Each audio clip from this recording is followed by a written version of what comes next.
All right, so let's talk about another thing that's kind of unique to C, which is data types and variables. And when I say unique to C, I really only mean in the context of if you've been a programmer for a really long time, you've probably not worked with data types if you've used modern programming languages.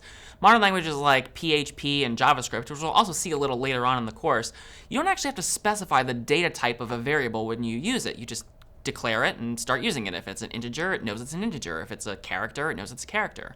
If it's a word, it knows it's a string, so-called. But in C, which is an older language, we need to specify the data type of every variable that we create the first time that we use that variable. So C comes with some built-in data types, and let's get familiar with some of those. And then afterwards, we'll also talk a little bit about some of the data types that we've written for you so you can use them in CS50. The first is int. The int data type is used for variables that will store integer values, so 1, 2, 3, negative 1, 2, 3, and so on. Integers, which is something you should keep in mind for the quiz, always take up 4 bytes of memory, which is 32 bits. There are 8 bits in a byte. So this means that the range of values that an integer can store is limited by what can fit within 32 bits worth of information. Now, as it turns out, it was long ago decided that we would split up that range of 32 bits into negative integers and positive integers, each getting half of the range. So the range of values that we can represent with an integer range from negative 2 to the 31st power to 2 to the 31st power minus 1, because we also need a spot for 0. So basically, half of the possible values that you can fit in an int are negative, and half are positive. And roughly here, this is about negative 2 billion to about positive 2 billion, give or take a couple hundred million. So that's what you can fit in an integer variable. Now, we also have something called an unsigned integer.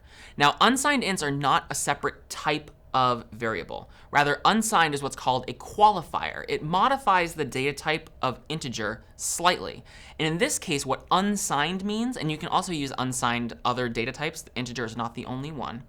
What it effectively does is doubles the positive range of values that an integer can take on at the expense of no longer allowing you to take on negative values. So if you have numbers that you know will get higher than 2 billion, but less than 4 billion, for example, which is 2 to the 32nd power, you might want to use an unsigned int if you know your value will never be negative. You'll occasionally have use for unsigned variables in CS50, which is why I mention it here. But again, the range of values that you can represent with an unsigned integer, as opposed to a regular integer, are 0 to 2 to the 32nd power minus 1, or approximately 0 to 4 billion. So you've effectively doubled the positive range that you can fit, but you've given up all of the negative values. Now, as an aside, unsigned is not the only qualifier that we might see for variable data types. There are also things called short and long and const. Const we'll see a little bit later in the course. Short and long we probably won't. But just know that there are other qualifiers. Unsigned isn't the only one, but it's the only one we're going to talk about right now. So, all right, so we've covered integers. What's next? Chars. So chars are used for variables that will store single characters. Char is short for character, and sometimes you might hear people pronounce it as car. So characters always take up 1 byte of memory, which is just 8 bits.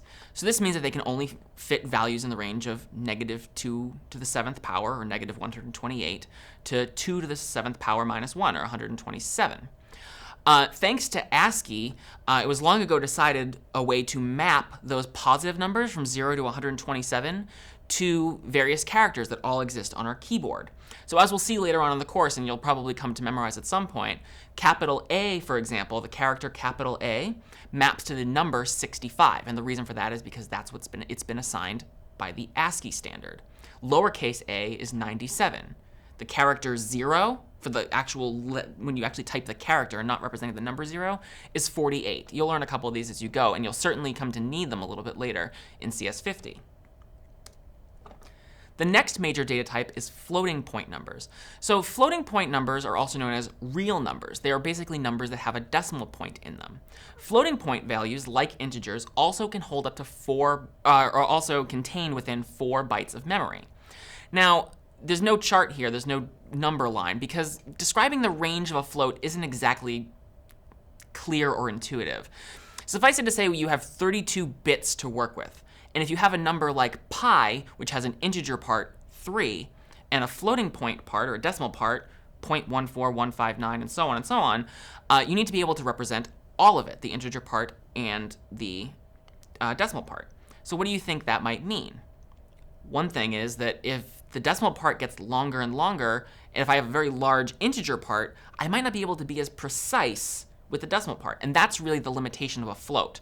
Floats have a precision problem. We only have 32 bits to work with, so we can only be so precise with our decimal part. We can't necessarily have a decimal part precise to 100 or 200 digits because we only have 32 bits to work with. So that's a limitation of a float. Now, fortunately, there's another data type called double, which somewhat deals with this problem. Doubles, like floats, are also used to store real numbers or floating point values.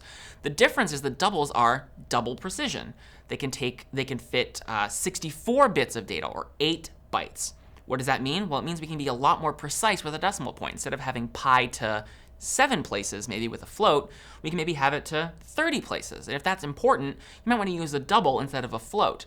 Basically, if you're working on anything where having a really long decimal place and a lot of precision is important, you probably want to use a double over a float. Now, for most of your work in CS50, a float should suffice, but do know that doubles exist as a way to somewhat deal with the precision problem by giving you an extra 32 bits to work with for your numbers. Now, this is not a data type. This is a type, and it's called void. And I'm talking about it here because we've probably seen it a few times already in CS50, and you might be wondering what it's all about. So void is a type. It does exist, but it's not a data type. We can't create a variable of type void and assign a value to it. But functions, for example, can have a void return type. Basically, if you see a function that has a void return type, it means it doesn't return a value. Can you think of a common function that we've used so far in CS50 that doesn't return a value? Printf is one. Printf does not actually return anything to you. It prints something to the screen, and that's called it's basically a side effect of what printf does, but it doesn't give you a value back. You don't capture the result and store it in some variable to use it later on. It just prints something to the screen, and you're done. So we say that printf is a void function. It returns nothing. The parameter list of a function can also be void, and you've also seen that quite a bit in CS50 too. Int main void, does that ring a bell? Basically what that means is that main doesn't take any parameters. There's no arguments that get passed into main. Now later on we'll see that there is a way to pass arguments into main, but so far what we've seen is int main void. Main just doesn't take any arguments, and so we specify that by saying void. We're just being very explicit about the fact that it doesn't take any arguments. So for now, suffice it to say that void basically should just serve as a placeholder for you as thinking about it as nothing. It's not really doing anything. There's no return value here. There's no parameters here. It's void. It's a little more complex than that, but this should suffice for the better part of the course. And now, hopefully now you have a little bit more of a concept of what void is. All right, so those are the 5 types that you'll encounter that are built into C. But in CS50, we also have a library, cs50.h, which you can include and which will provide you with 2 additional types that you'll probably be able to use on your assignments or just working generally programming. The first of these is bool. So the Boolean data type, or bool, is used for values or variables that will store a Boolean value. If you've ever heard this term before, you might know that a Boolean value is capable of only holding 2 distinct values, true and false. Now this seems pretty fundamental, right? It's kind of a surprise that this doesn't exist in C as it's built in, and in many modern languages, of course, Booleans are a standard default data type, but in C, they're actually not. But we've created it for you. So if you ever need to create a variable whose type is bool, just be sure to pound include cs50.h at the beginning of your program, and you'll be able to create variables of the bool type. If you forget to pound include cs50.h and you start using Boolean type variables, you might encounter some problems when you're compiling your program. So just be on the lookout for that, and maybe you can just fix the problems by pound including cs50.h. The other major data type that we provide for you in the CS50 library is string. So what is a string? Strings are really just words. They're collections of characters. They're words, they're sentences, they're paragraphs. It might be whole books even. Very short to very long series of characters. If you need to use strings, for example, to store a word, just be sure to pound include cs50.h at the beginning of your program so you can use the string type, and then you can create variables whose data type is string. Now later on in the course, we'll also see that that's not the entire story either. We'll encounter things called structures, which allow you to group maybe an integer and a string into one unit. and we can use that for some purpose, which might come in handy later on in the course. And we'll also learn about defined types, which allow you to create your own data types. We don't need to worry about that for now, but just know that that's something on the horizon, that there's a lot more to this whole type thing that I'm telling you just now. So now that we've learned a little bit about the basic data types and the CS50 data types, let's talk about how to work with variables and create them using these data types in our programs. If you want to create a variable, all you need to do is two things. First, you need to give it a type. The second thing you need to do is give it a name. Once you've done that and slapped a semicolon at the end of that line, you've created a variable. So here's two examples. Int number, semicolon, char letter, semicolon. What have I done here? I've created two variables. The first, the variable's name is number, and number is capable of holding integer type values because its type is int. Letter is another variable that can hold characters because its data type is char. Pretty straightforward, right? If you find yourself in a situation where you need to create multiple variables of the same type, you only need to specify the type name once. Then just list as many variables of that type as you need. So I could, for example, here in this third line of code, say int height, semicolon, new line, int width, semicolon, and that would work too. I'd still get two variables called height and width, each of which is an integer, but I'm allowed to, thanks to C syntax, consolidate it into a single line, int height, comma width, semicolon, and it's the same thing. I've created two variables, one called height, one called width, both of which are capable of holding integer type values. Similarly here, I can create three floating point values at once. I can maybe create a variable called square root of 2, which presumably will eventually hold the floating point representation of the square root of 2, square root of 3, and pi. I could have done this on three separate lines, float square root 2, semicolon, float square root 3, semicolon, float pi, semicolon, and that would work too. But again, I can just consolidate this into a single line of code. Makes things a little bit shorter, not as clunky. Now, in general, it's good design to only declare a variable when you need it. And we'll talk a little bit more about that later on in the course when we discuss scope. So don't necessarily need to create all of your variables at the beginning of the program, which some people might have done in the past, or certainly a very common coding practice many years ago when working with C. You might just want to create a variable right when you need it. All right, so we've created variables. How do we use them?